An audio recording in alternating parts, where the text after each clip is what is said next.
there will be no stability in the region or improved circumstances for the Iraqi people until Saddam Hussein and his regime is replaced. And would you comment on his capabilities as to chemical and biological warfare? We believe that he retains an undetermined quantity of chemical and biological agents, that he would certainly have the ability to deliver against adversaries by aircraft, by artillery, or by Scud missile systems. And what is the assessment, if any, as to his intent on that subject? I don't think that we see any evidence of his intent to use weapons of mass destruction, and he, of course, did not do so during the Gulf War. Director Deutch, turn now to the issue of what kind of a terrorist threat, if any, is posed by Iraq and Saddam Hussein. Well, there's a significant terrorist threat. We know that in April of 1993, he mounted an effort to try and assassinate a former president of the United States, George Bush, in Kuwait. And I want to stress that point to you, that the dependency on Middle Eastern oil is a reality that is an alliance we have to live with. We should do everything we can to conserve energy, everything we can to move to substitutes. But the fact is that there's a political reality of the global dependence on Middle Eastern oil for the foreseeable future. My own view is that the story is going to be told someday at the liberation of Iraq about how people were treated inside of Iraq.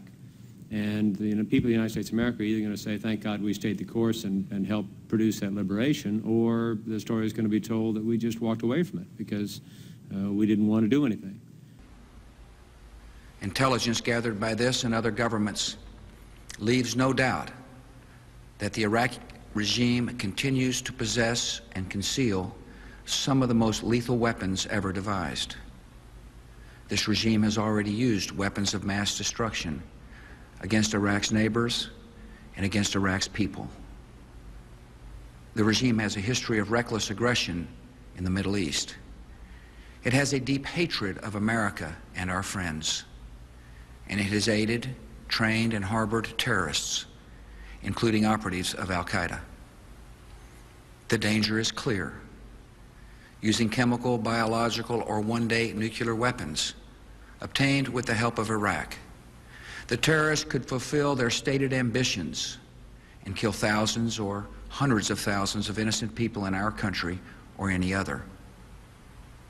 The United States and other nations did nothing to deserve or invite this threat, but we will do everything to defeat it. Instead of drifting along toward tragedy, we will set a course toward safety. Before the day of horror can come, before it is too late to act, this danger will be removed. The United States of America has the sovereign authority to use force in assuring its own national security. That duty falls to me as Commander-in-Chief. The main reason we went into Iraq at the time was we thought he had weapons of mass destruction. It turns out he didn't, but he had the capacity to make weapons of mass destruction. But I also talked about the human suffering in Iraq, and I also talked the need to advance a freedom agenda. And so my answer to your question is that imagine a world in which Saddam Hussein was there, stirring up even more trouble in a part of the world that had so much resentment and so much hatred that people came and killed 3,000 of our citizens. You know, I've heard this theory about, everything was just fine until we arrived, and kind of the stir up the hornet's nest theory. It just doesn't hold water as far as I'm concerned.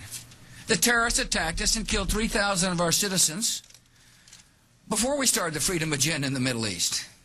What did Iraq have to do with what? The attack on the World Trade Center. Nothing.